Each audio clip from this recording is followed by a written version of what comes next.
A partir de todas essas reflexões, em 2004, publiquei meu livro Pensamentos sobre Deus, um texto sobre Hitler, que reproduzo aqui para melhor compreensão do que segue. Hitler.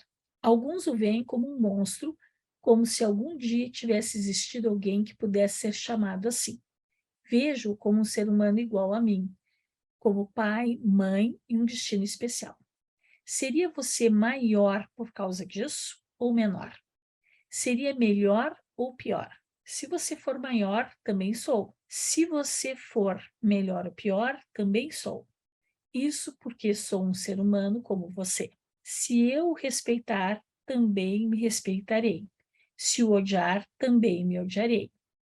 Posso então amá-lo? Será que talvez eu deva amá-lo, já que do contrário não poderia me amar? Se reconheço que você foi um ser humano como eu, então olho para algo que dispõe de nós do mesmo modo, que é causa tanto sua quanto minha e nosso fim. Como eu poderia me excluir dessa causa ao excluí-lo? Como eu poderia acusar uma causa e elevar-me acima dela ao acusá-lo? No entanto, também não posso sentir compaixão por você. Você depende da mesma causa que eu. Respeito-a em você e em mim e submeto a ela em tudo o que ela provocou em você, em mim, em qualquer outro ser humano. Por isso, sou livre em relação a você. E você é livre em relação a mim. Da minha parte, você pode ter a sua paz, pois libero tudo o que penso a seu respeito. Também libero tudo o que penso sobre o que você quis e fez, assim como libero tudo o que penso sobre a causa que gerou você e a mim. Com efeito, com meus pensamentos, poderia algum dia alcançar essa causa ou até penetrá-la? Por essa razão, esqueço você e o libero dos meus pensamentos e do meu sentimento, do meu amor, do meu respeito, do meu julgamento. Assim como também quero ser totalmente entregue pelos pensamentos de outras pessoas, por seus sentimentos, seu amor e seu respeito, independentemente do que a última causa determinar para mim. Na época, Sophie me alertou para o risco da publicação. Tinha certeza de que minhas declarações seriam mal interpretadas e compreendidas como uma declaração a favor da pessoa de Hitler. Porém, para mim, o teor desse texto era muito claro. Eu não podia imaginar que seria interpretado de outro modo. Com efeito, do meu ponto de vista, eu tinha exposto de maneira bastante explícita que, ao considerar Hitler, incluía a causa oculta que determina todos os seres humanos e que, por isso, obviamente, não o absolvia de nenhuma culpa. Apenas não era mais responsável por sua condenação, mas deixava a culpa com ele e sob sua responsabilidade. Ao mesmo tempo, escrevi o texto para exortar as pessoas a se conscientizarem de seus próprios abismos. Do contrário, que sentido teriam os memoriais e monumentos que recordam o Holocausto se também não advertissem que um crime tão abominável contra o povo judeu nunca deve se repetir? E se advertem contra uma repetição do Holocausto, então isso significa que ainda há o temor de que os seres humanos possam cometer novamente tais atrocidades. Mas quem seriam esses seres humanos? Não mais o Hitler, morto, nem a maioria dos seus defensores, que também já morreu nesse ínterim. Aqueles que poderiam repetir o Holocausto somos nós, os vivos. A advertência se faz a nós e aos lados sombrios da nossa alma, que devemos manter sob controle e dos quais temos de nos conscientizar. Com esse texto, também quis recordar que há uma causa oculta e incompreensível para nós, capaz de desencadear multidões em uma simultaneidade enigmática. A esse respeito, Carl Gustav Jung falava de arquétipos.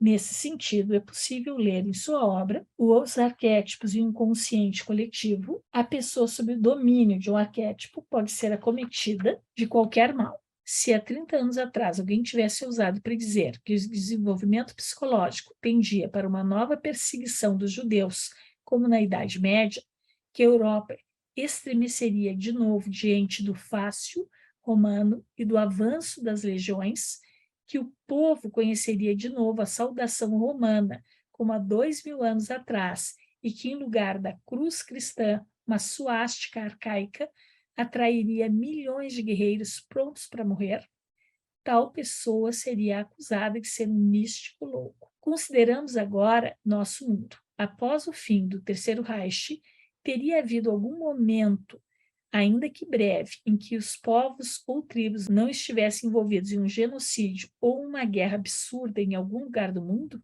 Teria algum dia havido algum momento na história da humanidade em que centenas de inocentes, incluindo mulheres, crianças e até bebês, não tenham sido dizimados como em um estado de êxtase? Acho que não. Vale recordar a insanidade do, eu vou deixar aqui o nome, vermelho, encerrado apenas poucas décadas, cujo regime de terror vitimou cerca de 2 milhões de cambojanos.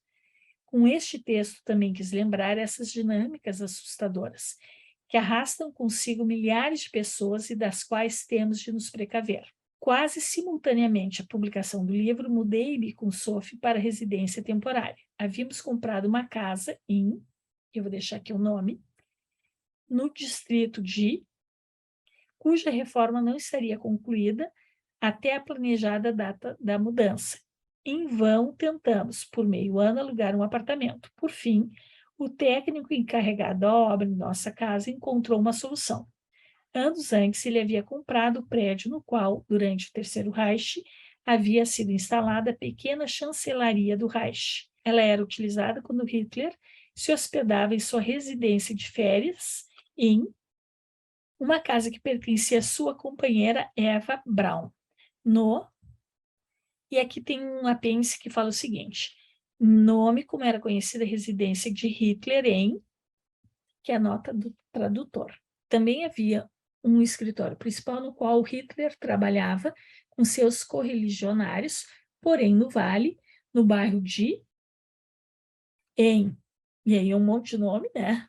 Havia ainda essa pequena filial da chancelaria do Reich. Nela, alguns funcionários mantinham contato entre Berlim e o chamado serviço de... É bem pouco provável que algum dia Hitler tenha visitado esse escritório no Vale. Depois da guerra, o prédio passou para as mãos do exército americano e, após sua retirada no final dos anos de 1990, para as do Estado, que o vendeu para o nosso técnico. Ele o reformou para o aluguel e a venda dos apartamentos. No passado, o terreno pertencia a seu pai e ele queria recuperá-lo para a família. Naquele momento, já moravam ali 14 inquilinos e ninguém se incomodava com isso, até porque não havia nenhum motivo para tanto.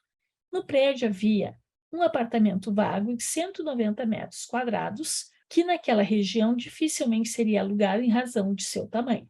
Nosso técnico ofereceu a nós como moradia temporária até podermos mudar para a nossa casa. Nossa mudança para a pequena chancelaria do Reich foi completamente inesperada para mim, transformada em um escândalo infundado.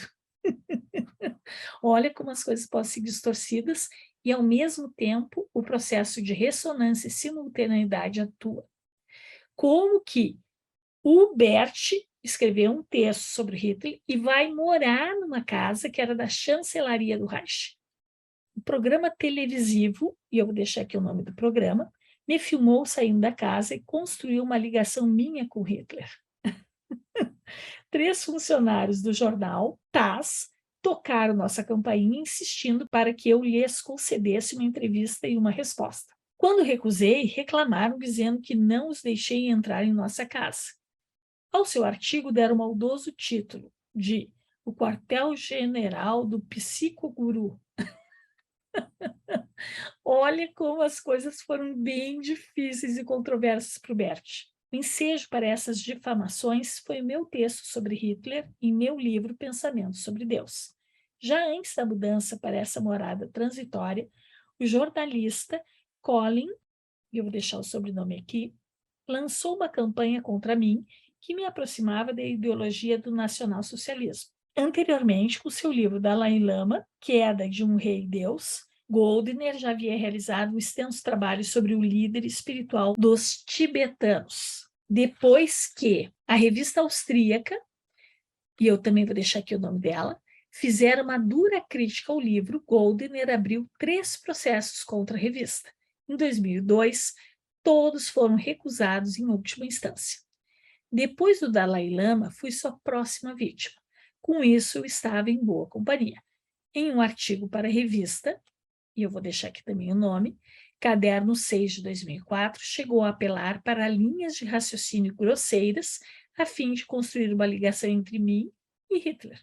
Segundo ele, essa ligação estaria nas iniciais dos nossos nomes, pois meu nome original é Anton.